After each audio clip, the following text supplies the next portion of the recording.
All right. That was cool. Jim Gaffigan just slid in right before me. And he's not even here to see my show. So, you know, like Jim Gaffigan, if you ever see this, for some reason I admire you and love your stuff, but also a little bit fuck you, like a little bit. So, all right. This is only my third show ever, and I was trying to. Thank you very much.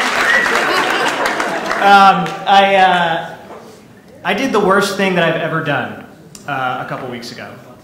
So, you know, let me get on stage and tell you about it. And this is coming from somebody who has, I shit you not, walked out of his house naked, crossed a busy road naked, broken and entered into a stranger's residence naked, stolen 2 bottles of what turned out to be expensive prescription mouthwash naked, strolled back across the street and went about my business. And the funniest part about this story actually is that my roommate at the time, this was during a different period of my life, my roommate at the time ran after me. He's like, "What are you can't be doing this, Chris, this is ridiculous."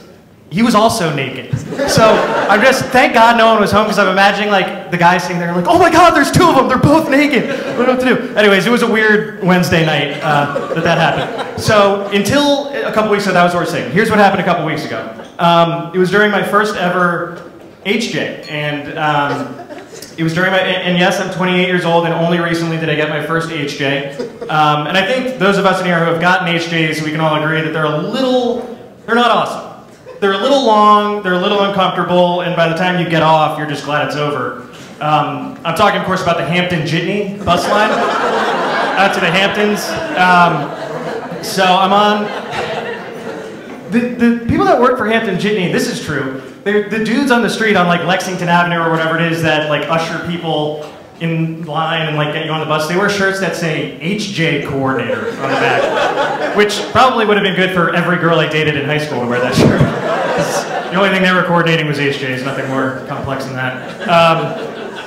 Anyways, I'm on my HJ, and I'm on the bus, and I have terrible gas pains. But I'm a good person, as evidenced by the story I told you earlier. And I'm like, I'm not going to subject people to my just ruthless flatulence. I'm going to like go to the crappy little bathroom and do my tooting there. So I'm in my seat and I have to fart, so I get up and I go back to like the shitty little bathroom and sit down, and by the time I'm there I can't fart. So I'm like, okay, so I try and get in my little like farting positions, but it's too small and I can't do it. So I go back to my seat and sit down, and then immediately have to fart again. So I get back up, go to the, so I do this like 8 times, this futile effort, and after a while I'm a bubble of gas ready to just explode. So I'm thinking, you know what, this is too uncomfortable. I have to just, you know, let it go, let it go. So that's what that song's about, actually. So I let one fly, and it's, you know, one of those guys. That's the only thing, that's the best thing that I do in my life, is that fake farting noise. Everything else is like not as good as I am at that. And no one heard it, and I'm thinking, hey, I might get away with this. I'm sitting on it, I'm smothering it, I'm like, hey. I was incorrect, it leaks out, and it's just a cloud of, it smells like trash and old people and dumplings is what it smelled like. And people on the bus are just like, like visibly upset. And I'm like with them, I'm like, oh, I know. And we're all looking at each other like, did you? I'm like, no. I'm like, who would do that? That's awful.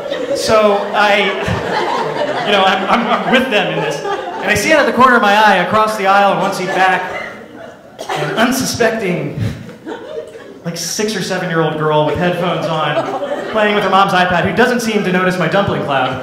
And I make eye contact with the dude right across the aisle from me. I'm like, I think it was her. And I did this to like 4 different people. And then I make eye contact with the girl's mother. And she is like, I still smell this? And I'm like, yeah, it's your daughter. And I used that as carte blanche for the rest of the ride to just let my downstairs bonanza go bonkers. That's who I am. That's the worst thing I've ever done. And, but it also got me thinking, it's a tough life for people like me, because we live in a very discriminatory age against gas. There's 2 places you can fart, ever.